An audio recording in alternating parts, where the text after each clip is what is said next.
Hey everybody, Brad Greenfield back here again, jumping right into our series on Excel 2013. And on this video we're going to be talking about rows and columns. Actually going to be just adjusting some sizes, a couple of different ways that we can go about doing that. So we will jump right in. The first thing I'm going to do, since I'm just working with data that's up here in the upper left hand corner, I'm going to zoom so we can get to a more clear view. Alright, so here we are. I've got to expand a little bit so you can see it a little bit better. Okay, so you can see here that our rows and are cutting off our dates. We've got the months actually spelled out instead of using abbreviations.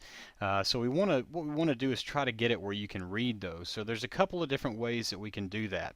The first way, probably one of the most basic ways, is as I mouse over the rows, the separator there of the columns, you can see that my mouse becomes a kind of two-sided arrow.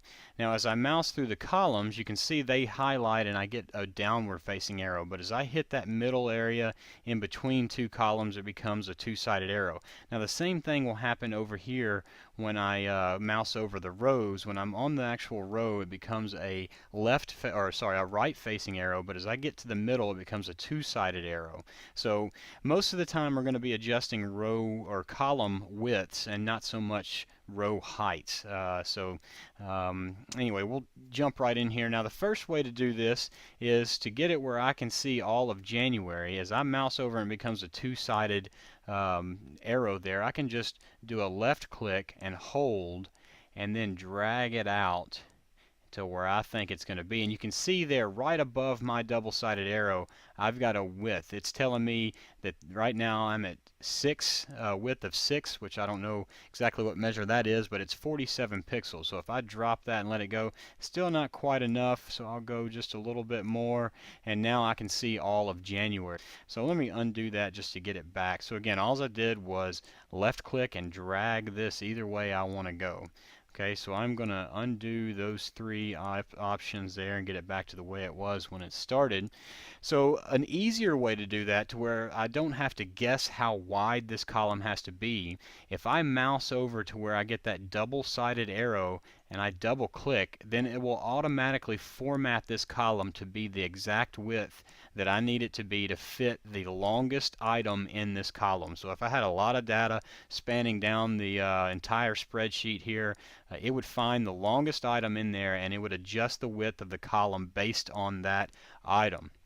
So that's one way to do it. And you can see we can do that all across the board if we wanted to get those things set exactly how we wanted to get them set. So I'm going to undo that and get it back to where it was.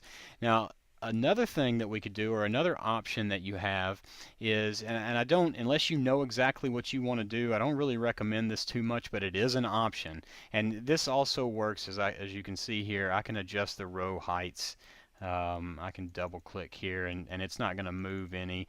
You can see that the ones that I made taller, when I double click, it will adjust to shorten those up a little bit or make them a little less tall, I guess. So we're going to undo, well, we'll leave it at that because we're compressed here. So the next option that I want to show you is, again, like I said, something that you probably won't use much unless you know exactly what you need. If you do a right click here, you're going to get the option of column width. Now if I click that, I could change the column width right here and enter a number if I wanted to, and I could do the same over here with the row. I could go into row height and I could change that number if I wanted to. Okay, another option that we can go with is going to be a little bit easier. So we can see here that we have all of our cells except for maybe May and June. Well, May, June, and July are still showing. You can read the full word. April's a little compressed there, but March, February, and January are definitely very compressed. So one way that we could do this all at one time is we could highlight this whole entire list here. So from column B to column H, and we could drag this out if we wanted to. And if I drag this out, let's just drag this out to 50 pixels there and drop it, it's going to make every column 50 pixels wide. So you can see here I'm at 50 pixels there, I'm at 50 pixels there, all across the board. So that's one way you can do it, but like we talked about, the easiest way is doing that double click so it'll auto fit.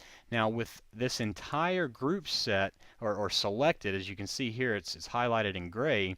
If I double click one of these rows, it doesn't matter which one, it's going to auto size these columns to fit the longest item in each column. Okay, so I may have said rows there, but with all of these columns selected, if I double click on the borders where I get the double facing arrow, if I double click, it's going to auto size these columns to fit the largest item in that column. So even if I come over here to July, where it looks like everything is showing okay there for July, if I double click, you can see now it expanded everything for me so that it all fits in there really nicely.